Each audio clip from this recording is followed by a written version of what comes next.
PLN UID Kalbar pastikan pasokan listrik aman selama perayaan Idul Adha 1447 Hijriah. PLN UID Lampung hadirkan terang dan harapan bagi warga Sukadamai dalam rangka memperingati Hari Raya Idul Adha. Selanjutnya Ustadz, pertanyaannya dulu sering rajin sholat Ustadz, sekarang kurang rajin sholatnya. Ataupun saya tambahkan sedikit Ustadz, mungkin muda-muda dulu lah deginya jakang semayang, kini lah tuh mungkin lah ingat. Macam mana cara supaya sholat kita tuh dibalik lagi Ustadz, silakan Ustadz. Yang diceritakan tadi Ibu ya, itu walaupun orang mengatakan aib, sebenarnya kalau kita nyampaikan secara jujur justru baik. Daripada kita diam dan tidak dapat ilmunya ya. Jadi anak Ibu itu sudah berarti ada kekhawatiran. Waktu kami dulu belum kayu amat, belum anu amat, rajin lah abang semayang. Kini kalau sukses, lah agak banyak lah kerjanya, lah jarang semayang. Paling dapat subuh dengan isya, anggap begitu ya. Ibu yang dirahmati Allah, sehebat apapun kita, tanpa sholat tidak ada nilainya. Awwalu ma yuhasabil abdi yaumal qiyamah hiya shalah. Fa in shaluha shalu amal kullu, fa in pasara amal kullu. Yang pertama sekali nanti dihitung oleh Allah dan nilai Allah ada di amal kita, adalah sholat kita. Semayang kita elok, yang elok. Tapi kalau semayang kita elok, yang lain jadi berantakan. Ibu, ya, pemirsa yang dirahmati Allah, semayang itu kunci yang paling utama. Dan kalau tidak punya sholat, berhentilah hidup. Karena tidak akan ada arti hidup tanpa sholat. Kalau saya sering katakan, hidup tanpa sholat bagaikan hidup tanpa nyawa. Sini saya contohkan ke anak-anak SD Bu ya. Rukun Islam kita kan ada 5 Bu ya.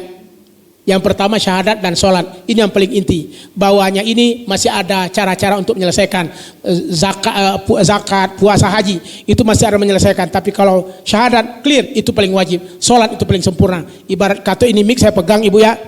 Saya lepaskan haji masih terpegang mic ini. Saya lepaskan zakat masih terpegang mic ini. Saya lepaskan puasa masih terpegang. Coba saya lepaskan salah satu dari syahadat dan sholat. Jatuh tak di mic Ibu? Jatuh tak? Jangan saya buka satu ke jatuh rusak mic no. Jadi artinya jatuh. Kalau lepas sholat jatuh, lepas syarat jatuh. Itulah hidup kita. Kita dah haji masih dia aman kalau karena haji hanya untuk mereka yang mampu. Kita dah puasa, kata bisa mengganti lain hari. Kita bisa mengganti dengan fidyah. Kita dah zakat masih bisa kita lakukan yang lain untuk mengganti zakat kita. Tapi kalau tidak sholat, tidak telap, Ibu ya. Makanya kan orang yang sholat itu Bu ya, tidak telap, tegak, silakan duduk kan Bu ya. Saking wajibnya sholat. Dak telap duduk silakan baring. Dak telap baring silakan isyarat. Dak juga telap isyarat. Ini terakhir disolatkan. Bayangkan. Saking wajibnya sholat. Ibu, 4 cara mengurus jenazah. 4 cara mengurus jenazah. Yang 4 yang paling wajib 1 sholat. Yang lain masih dimaafkan Bu. Contoh. Pertama 4 mengurus jenazah yang pertama adalah memandikan. Bu ya, sudah memandikan, mengkafani, sudah mengkafani, menyolatkan, menguburkan. 3 ini Bu masih bisa dimaafkan. Jenazah yang meninggal di laut lama berhari-hari itu kalau dimandikan rontok badannya Bu, maka tidak dimandikan Bu. Cobalah Bu, orang yang tenggelam di air berhari-hari kemudian kita angkat ke laut, ke darat, Ibu mandikan bisa tak? Tidak telah badannya itulah cair, pegang dikit runtuh. Kan begitu. Itu kalau dimandikan tinggal tulang, bahaya. Maka ini kata ulama tidak dimandikan. Atau jenazah terbakar habis.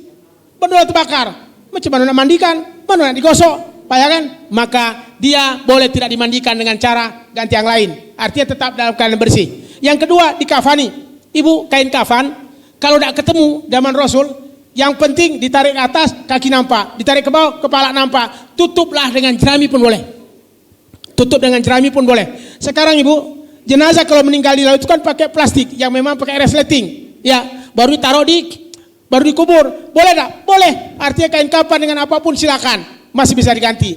Yang kedua, yang terakhir dikuburkan. Ibu, kalau dia di darat masih bisa dikuburkan di darat. Tapi kalau di laut tenggelamkan. Tidak mesti dikuburkan. Makanya orang yang meninggal di laut itu ditenggelamkan Ibu. Dengan cara benda berat diturunkan ke bawah. Itu mereka yang meninggal di laut. Karena nak nunggu sampai ke darat, tidak ketemu, maka di laut boleh tenggelamkan. Tapi disolatkan tidak. Wajib disolatkan. Ketemu tangannya, solatkan tangannya baik. Ketemu mungkin cuman jempolnya baik, solatkan jempolnya baik. Bahkan tidak ketemu jenazahnya, wajib untuk disolat gaib. Bayangkan, ada tak Bu kapan gaib? Ada pernah dengar kapan gaib? Tidak ada. Ada pernah dengar mandi gaib? Tidak ada. Ada pernah dengar kubur gaib? Tidak ada. Yang ada solat gaib. Artinya tidak ketemu jenazah. Kayak kemarin banyak kasus kan, terbang kapal, meninggal, tidak ketemu dengan jenazah, tetap harus disolatkan, namanya solat goib. Coba bayangkan saking wajibnya sholat. Apalagi tujuan kita hidup tanpa sholat. Ya, makanya hidup tanpa sholat bagaikan hidup tanpa nyawa. Jadi ibu ingatkan kepada anak menantu kita, sholat itu menjadi kepentingan. Kalau bahasa saya, kalau saya nasab perkawinan, macam mana dan kelamnya kabut, mato jangan dipejamkan. Macam mana susah hidup, sholat jangan ditinggalkan. Sebab kalau ditinggalkan, nihil, tidak ada artinya. Karena itulah yang menjadi barometer dalam kehidupan. Namun, sholatnya ibu, jangan sholat biasa baik, tapi sholat yang tanha anil fahsya'i wal munkar. Sholat yang mampu mencegah dirinya dari perbuatan keji dan mungkar. Sebab ada juga yang semayang korupsi. Ada juga semayang ternyata kurang ajar. Kayak film yang viral, Walid bu ya. Pernah nonton bu?